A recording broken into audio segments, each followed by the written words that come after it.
Hi everyone, I'm Alec and welcome to week 3 of MASL Midweek, where I break down the past and predict the future for all games in the Major Arena Soccer League. Let's get started by breaking down some of the games from week 2. We'll start with the Rochester Lancers, who made their return to the MASL while hosting Utica City FC. And this game did not go well for Rochester. Utica dominated pretty much the entire game and got the 9-1 win. During the broadcast of this game, the Lancers owner, Soccer Sam, mentioned that they have a 3-year plan in place to build a competitive team in Rochester, which sounds about right to me, but he also mentioned that they will be focusing almost exclusively on local players, which doesn't sound quite as right to me. I do believe they can build most of their team around local talent, but I think at some point they're going to have to start bringing in people from the outside to put the team over the hump to the point where they can win a championship. We'll see. For now, I'm just very excited to have Rochester back in the league. Also on Friday, we had the Milwaukee Wave visiting the St. Louis Ambush. This game was a 7-2 win for the Milwaukee Wave, but the game was a lot closer than the score indicates. Really, up until the last 10 minutes or so of the game, it looked like it could have gone either way. St. Louis even had the lead for a good chunk of this game. But in the end, the Milwaukee Wave showed why they are the reigning champs. For those last 10 minutes, they really pressed down the pedal and ran away with the game.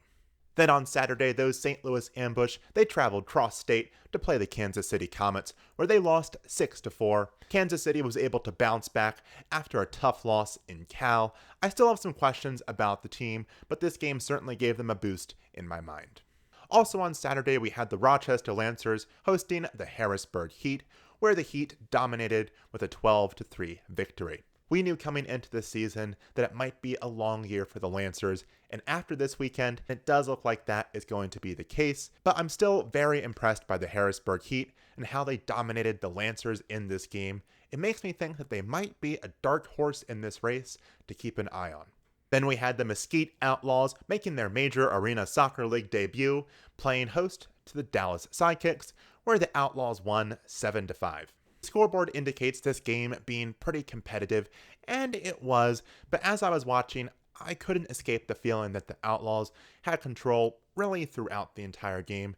They were up 4-1 at one point, and it never really felt like the Sidekicks had control. Then to wrap up Saturday, we had the Tacoma Stars hosting the San Diego Sockers, where the Sockers won 7-3. The Sockers were able to bounce back after opening the season with an upset loss to the Cal Express at home last week. San Diego did feel like they had control for most of the game, but the Stars were hanging in there pretty well right up into the last few minutes. I think that's more of a testament to the Stars playing well instead of the Sockers playing poorly. I think the Sockers are still going to be a dominant team this year. Also on Monday this week, we had Flash de Monterrey hosting the Dallas Sidekicks. I can't comment on this game because I'm filming this video on Sunday, so I don't know what happened, but if anything interesting happens, I'll be sure to comment on it in next week's video. Now that week 2 has been reviewed, let's jump on to week 3 and some predictions. We'll start on Wednesday with a school day game. Been a while since we've had one of those, where the Mesquite Outlaws will host Flash de Monterrey. As I said, I thought the Outlaws had a solid first outing on Saturday against the Sidekicks, but the Flash have just been such a dominant team in this league. It doesn't look like they're going to slow down this year, especially with that 12-4 win that they had over Celeste Sonora. So with that in mind, I've got to pick the Flash to win this one. Then on Wednesday night, we have Celeste Sonora hosting the Dallas Sidekicks. This is a tough game for me. Sonora has given me kind of mixed signals. Their first game at home against Monterrey, they held in there really well. They had a shot at winning that one, but then they went to Monterrey where they got blown out. Meanwhile, for the Sidekicks, I only have one game to go off this year. A game where they didn't look awful, but didn't exactly look great either. So we have two teams that I don't feel particularly strong about in either direction, but considering that this game is being played in Sonora on that small field that tends to give visiting teams trouble, I'm going to pick Celeste Sonora to win this game, but I think it's going to be close. Then on Thursday, we have the Orlando Seawolves hosting the Florida Tropics for the second time this season. The first time these teams matched up, the game was a lot closer than I thought it was going to be, with the Tropics only winning 3-2. But as I said after that video, I think part of Florida's problem might be that they hadn't quite meshed yet despite them having an excellent roster. Now that they've had a couple of weeks to build some team chemistry, I'm going to pick the Tropics to win this game again, but this time I'm going to pick them to win by more than one goal. Then on Friday, we have the Tacoma Stars visiting the Cal Express. Can the Express continue their magical start to the season? I think so. I'm picking them to win this game. The Express have looked pretty good in their first 2 games. I thought the Stars also looked pretty good in their first game, but it also felt like they were kind of using Nick Pereira as a crutch throughout that game.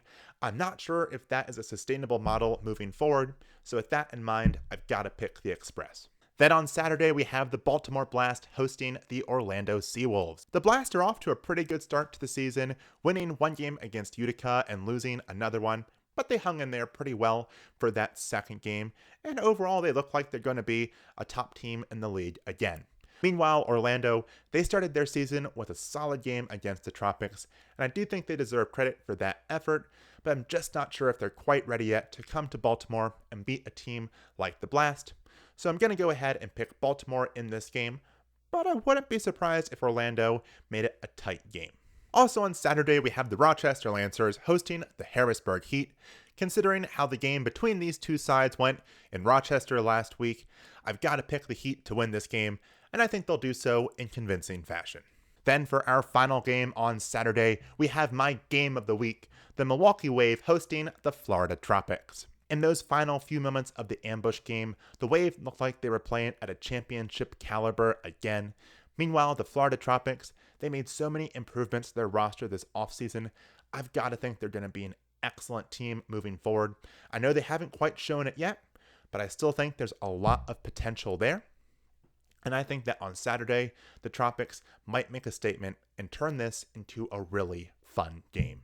As for the winner, well, I really wanted to pick the Tropics in this game because I'm riding high on this team, and I think this would be a great statement win for them. But that being said, they're playing in Milwaukee, where they're going to be celebrating their championship from last year.